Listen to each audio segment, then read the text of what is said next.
जो बाइडन ने नरेंद्र मोदी को सल्यूट किया भाई, ये न्यूज़ बहुत ज़्यादा हाइप क्रिएट कर रही है ऑल ओवर द वर्ल्ड की मीडिया के अंदर।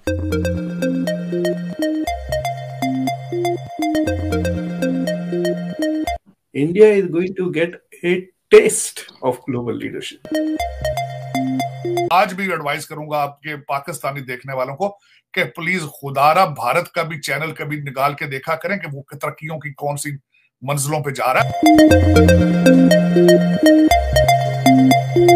आप नोटिस करें in all those meetings Modi is talking. Have you noticed कि Modi is talking? You're listening, right? ऐसा नहीं है कि जैसे कि बाइडन ऐसा हाथ रखा हुआ है लेकिन मोदी की उंगली चल रही है. He is the one who's talking. So I have a feeling कि he is more prepared for these meetings than they are.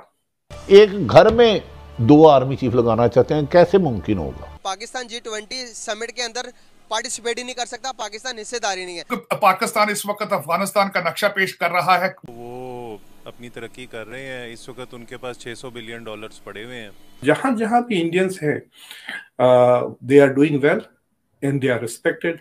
ना वो क्राइम में इन्वॉल्व है, ना किसी दूसरे नेगेटिव एक्टिविटीज में है। तो मोदी को खड़े होकर सल्यूट किया जो बाइडन ने, तो इसके ऊपर मीडिया ने बहुत हाइप क्रिएट किया कि क्या वजूहत है, क्या इंडिया ने इतनी रिस्पेक्ट हासिल कर ली कि अमेरिका जैसी कंट्री भी सल्यूट कर रही है और जो बाइडन आगे सल्यूट कर रहा है इंडिया को।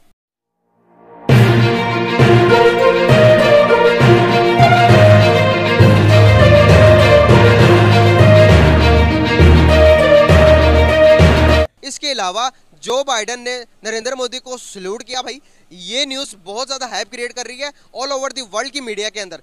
गाइस, इसी के साथ साथ मैं आपको बताता चलूँ, पाकिस्तान G20 समिट के अंदर पार्टिसिपेट ही नहीं कर सकता, पाकिस्तान हिस्सेदारी नहीं है। पाकिस्तानी पब्लिक के पास जाऊंगा, उनसे पूछूंगा कि क्या वजूहत है, क्या मसाइल हैं पाकिस्तान फेस कर रहा है इस टाइम के अंदर, और G20 समिट के अंदर पाकिस्तान पार्टिसिपेट क्यों नहीं कर सकता, पाकिस्तान इस अहल क्यों नहीं है। इस बारे में पाकिस्तानी पब्लिक से पूछूंगा। India day by day develop क्यों होता जा रहा है, किस वजह से तरक्की कर रहा है, क्या वजूहत है उसके डेवलप होने के पीछे। जो बाइडन समिट के अंदर आए और आते साथ ही एंटर होते साथ ही मोदी पर नजर पड़ी, तो मोदी को खड़े होकर सल्यूट किया जो बाइडन ने। तो इसके ऊपर मीडिया ने बहुत हाइप क्रिएट किया कि क्या वजूहत है, क्या इंडिया ने इतनी रिस्पेक्ट हासिल कर ली कि अमेरिका जैसी कंट्री भी सल्यूट कर रही है और जो बाइडन आगे सल्यूट कर रहा है इंडिया को। एक्चुअली ये सल्यूट जो बाइडन जो है वो मोदी को नहीं कर रहा, वो बेसिकली एक पॉलिसी मैटर होता है। पॉलिसीज़ उनकी इतनी स्ट्रॉन्ग है, इंडिया एक बहुत बड़ी इकॉनमी है, तो वो उसको सल्यूट कर रहा होता है। तो ये कोई पर्सनल रिलेशंस इसके अंदर नहीं आते कि वो उसका कोई बहुत अच्छा कोई दोस्त है तो उसको सल्यूट कर रहा है, वो ऐसी कोई बात नहीं होती। सर, बाय नेशन इंडिया कैसा है? बाय नेशन तो आपको पता है वहाँ पे बहुत ज़्यादा मुस्लिम्स भी हैं, हिंदू भी हैं, और अगर पाकिस्तान भी देखें तो पाकिस्तान भी इंडिया से ही लैदा हुआ है। तो बाय नेशन तो हमारी तरह के ही लोग हैं वहाँ पे भी।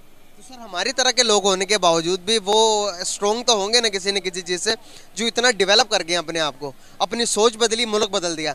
हमारी सोच कैसी है, क्या हमने सोच बदली है? अगर सोच बदली तो मुल्क क्यों नहीं बदला, अगर नहीं बदली तो कब बदलेंगे? एक्चुअली ये मल्टी फैक्टर है, इसमें बहुत सारी चीज़ें जो है वो इन्वॉल्व हैं, यानी सिविलियन गवर्नमेंट को चलने ना देना, और बार बार इस मुल्क के अंदर आपको पता है मार्शल लॉज लगते रहे। इंडिया में आज तक कोई भी मार्शल लॉ नहीं लगा, इसकी क्या वजह है? तो ये सारी हमें बैठ के एक ग्रैंड डायलॉग की ज़रूरत है, जिसमें सारी पार्टीज़ को बैठना चाहिए, साथ इस्टेब्लिशमेंट को भी बैठना चाहिए, और बैठ के जो है ना इसका फ़ैसला करें कि मुल्क को अगर तो बचाना है, इकॉनमी को बूस्ट देनी है, तो सबको मिल के काम करना पड़ेगा। हेल्थ पे तो अभी तो हम कॉटन भी इंपोर्ट कर रहे हैं इंडिया से। इंडिया को डिमांड की थी कि, इंडिया से रिक्वेस्ट की थी कि भाई हमें कॉटन दे दो, हमारे पास कॉटन की शॉर्टेज हो गई है। ज़र्राई मुल्क होने के बावजूद भी सर हम गंदम इंडिया को कह रहे थे, चावल कह रहे थे कि भाई आप हमें दे दो। रशिया के साथ जो डील करके आए थे इमरान खान साहब, वो तो कैंसिल होगी। इस वक्त अगर आप पूरी दुनिया के हालात देखें तो पिछले कुछ सालों के अंदर बहुत चेंजेस आई हैं। So India has this huge reach, और जहां जहां भी इंडियंस हैं, they are doing well and they are respected. ना वो क्राइम में इन्वॉल्व है, ना किसी दूसरे नेगेटिव एक्टिविटीज में है। तो इंडिया का जो एक्सपीरियंस होता है लोगों को through Indians who live in their communities is always positive. तो देखिए, आप ऋषि सुनाक बन गए हैं प्राइम मिनिस्टर बर्तानिया के, फॉरेन मिनिस्टर ऑफ सिंगापुर भी इंडियन है। तो इस तरह की जो इंडियन डायस्पोरा है, उससे इंडिया का सॉफ्ट पावर भी काफी ऑलरेडी था पहले, और अब भी बढ़ रहा है।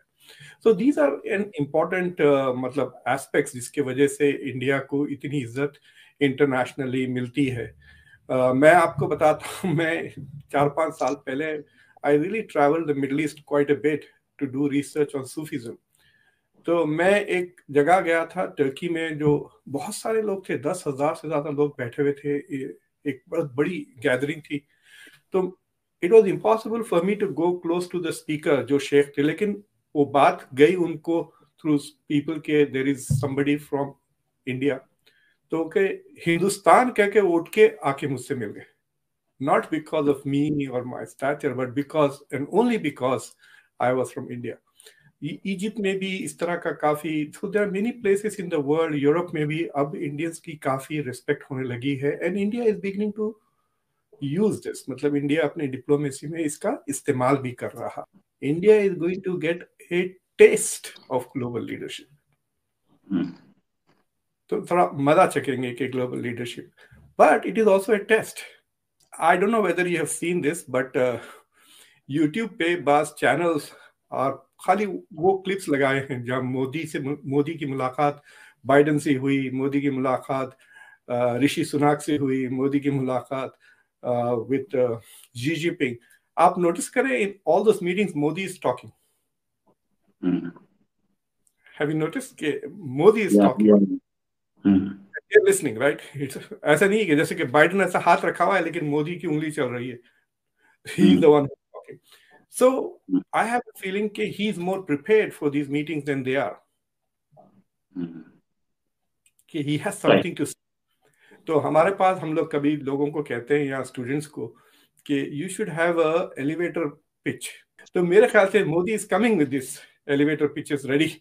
जैसे मुलाकात होती है is engaging because you can see Xi Jinping और बाइडेन दोनों बड़े गौर से सुन रहे थे। So you can see कि ऐसा नहीं कि तुम्हारे बच्चे कैसे हैं, टेम्परेचर कैसा है, इस तरह की बात नहीं थी। There were some very critical, serious points he was raising. So I think India का टेस्ट भी रहेगा कि what kind of agenda it sets.